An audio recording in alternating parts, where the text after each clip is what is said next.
हमारे मुंबई पेशेंट से 5000 ग्राफ्ट के ग्रेड 5 टू ग्रेड 6 बॉन्डनेस आप देख सकते हैं। इनको ये जो रिजल्ट्स आप देख रहे हैं ये 7 मंथ रिजल्ट्स हैं। ओके, इनको हम काफी बोलते हैं मेडिसिन कंटिन्यू करें, अभी थोड़े कंटिन्यू नहीं कर रहे हैं। अगर ये मेडिसिन कंटिन्यू करेंगे तो उनके बाल और लंबे चलेंगे। तो क्या हमने इनके बारे में ध्यान देखा, जैसे कि ये दाढ़ी भी रखते हैं। ओके, तो इनके टॉल भी है, ये 5'11" 6 फुट के आसपास।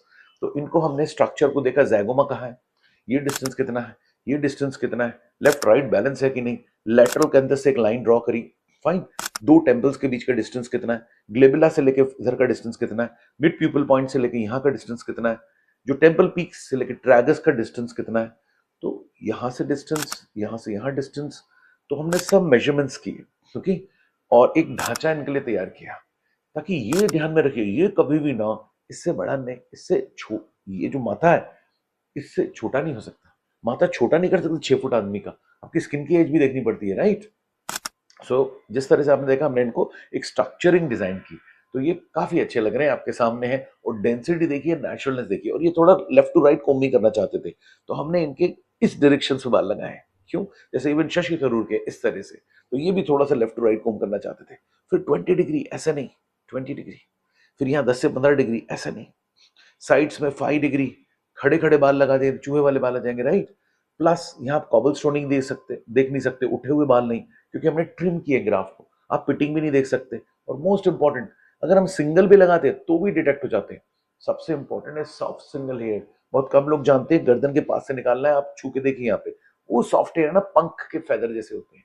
वो जब हम 2 रोज लगाते हैं ना, आप देखना किसी के भी बाल उठा के जो नेचुरल है, कुछ सॉफ्ट सॉफ्ट बाल दिखेंगे। वो बहुत जरूरी है नेचुरल लुक देने के लिए, थोड़ी मेहनत लगती है। उसको लंबे भी निकालने पड़ते हैं, क्योंकि अगर हम छोटा निकालेंगे, हमें पता नहीं किस डायरेक्शन में जा रहा है, किधर कर्ल जा रहा है। थोड़ा लंबा निकालते हैं तो हमको कर्ल दिखता है, उसका डायरेक्शन सही दिखता है, राइट। और हम लोग चेक भी करते हैं हर डायरेक्शन हमारा बराबर आ रहा है कि नहीं। हम लोग कुछ इम्प्लांटर्स डालते हैं, और जो भी हमने स्लिट्स बनाए ना, उसकी हम लोग चेकिंग करते हैं कि हम ऐसे बना रहे हैं, ऐसे बना रहे हैं कि नहीं। बीच में 30 डिग्री, ओके। बाल का डायरेक्शन भी देखना है, क्योंकि आपने देखा होगा थोड़े थोड़े बाल हैं तो हम उसको डैमेज नहीं करना चाहते। अगर ये है तो हम उसके पैरेलल जाना चाहते हैं, उसको क्रॉस नहीं जाना चाहते। तो सॉफ्ट हेयर लाइन, फिर single hair line, central fullness है, लेफ्ट टू राइट कोम्बिंग है, पैटर्न डायरेक्शन यहाँ का है। और आप देख सकते हैं कि 5000 ग्राफ्ट, 6 से 7000 ग्राफ्ट लग रहे हैं, ओके। सो आजकल एनाजन में जो नया डेवलपमेंट हुआ ना, cell FUE, exosomes FUE, etcetera etcetera, उसके कारण आपको इल्यूजन ऑफ डेंसिटी ज्यादा दिखती है। और एक और चीज चेंज हुई है, क्या होता है कि जो सिंगल फॉलिकल होता है ना यहाँ, तो उसको हम ऐसे लगाते हैं। क्यों, ताकि वो ऐसे ही जाए।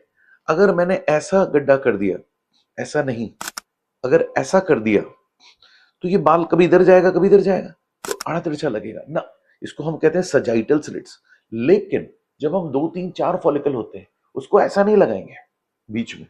क्यों, इल्यूजन ऑफ डेंसिटी नहीं दिखेगी, इल्यूजन ऑफ डेंसिटी नहीं दिखेगी। उसको हम ऐसा लगाएंगे ताकि फैलो, फैलो, ऐसा नहीं। एक के पीछे हम 3 4 ग्राफ लगा देंगे, उसकी डेंसिटी कम दिखेगी। और अगर ऐसे लगाएंगे तो डेंसिटी ज्यादा दिखेगी। सोचिए, इसलिए हमारे 4 5 हजार ग्राफ भी 6 7 हजार ग्राफ लगेंगे, हमारे 2500 ग्राफ भी 350 ग्राफ लगेंगे। ये है वो सीक्रेट। इसको कहते हैं करोनल स्लिट्स, आड़ा स्लिट, लेटरल स्लिट। 1% क्लिनिक ऐसा करते हैं इंडिया में, ग्लोबली में भी 2 3% करते हो। ये बड़ा इंपॉर्टेंट है। अगर पौधे ऐसे लगे तो डेंसिटी लगेगी ना भाई, पाम ट्रीज ऐसे ऐसे लगे। अगर ऐसे ऐसे लगेंगे पौधे तो डेंसिटी कम लगेगी। ये वो सीक्रेट है लैटरल थ्रेड, जिससे हमारे 4000 भी 6000 लग सकते हैं। तो और भी चीजें जैसे मैंने बताया, nutrition, DMEM, ATP, hair nutrition, surgery से पहले तैयार करना एंजियोजेनेसिस के लिए, खून की सप्लाई के लिए। जो यहाँ आग लगी थी इनको फादर ग्रैंडफादर से, जिसके कारण ये जेनेटिकली पूरा बॉल्ड हो गए थे, उसको काउंटर तो करना पड़ेगा। आग के बीच में बाल कैसे लगाए, तो पहले स्कैल्प को तैयार करना है एक अच्छे किसान जैसे, ताकि ये फर्टाइल तो हो जाए। उसके बाद ट्रांसप्लांट करना है, एंटीऑक्सीडेंट देना है। थोड़ी डैंड्रफ थी, सेबोरिक डर्मेटाइटिस, उसको ठीक किया। एक आध 2 बॉइल्स थे पहले, उसको ठीक किया। पेशेंट्स को प्रोटीन्स दिए, पेशेंट को हेल्दी बनाया, और फिर ट्रांसप्लांट किया। तो ये कुछ खास बात है। जर्नी स्टार्ट होती है ट्रांसप्लांट के पहले, कि आपने क्या किया, कैसे तैयार किया, मेडिकली फिट है कि नहीं। फिर आपने एक दिन में नहीं 5000, 2 दिन में 5000। क्वालिटी चाहिए, दर्द नहीं चाहिए, सेफ चाहिए, लंबे बाल निकालना है, ट्रिमिंग करना है, सही डेप्थ पे इंसिशन करना है। सफायर स्लिट्स हम भी यूज करते हैं। 6 महीने बाद तो सफायर से भी एडवांस स्लिप आ जाएगी, स्लिट आ जाएगी। सफायर स्लिट्स में क्या है, थोड़ा प्रिसीशन है भाई, थोड़े जो छेद होते हैं वो प्रिसाइज बनते हैं, और कुछ खास बात नहीं है सफायर में। कई लोग बोलते हैं सफायर हीट ट्रांसप्लांट, सफायर मतलब पता नहीं बहुत बड़ी चीज हो गई, ऐसा कुछ नहीं है। बस ये है कि थोड़ा सा एक मदद मिल गई कि आप सफायर से भी बराबरी के कई ब्लेड्स हैं, ऐसा नहीं है, हर जगह हम सेम ब्लेड नहीं यूज करते।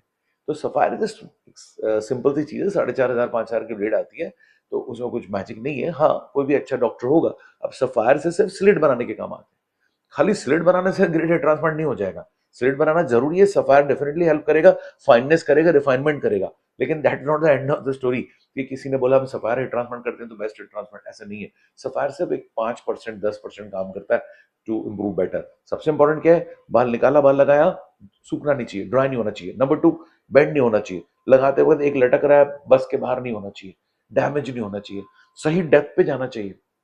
अगर खड़ा लगा दिया तो गड़बड़ है, क्यों?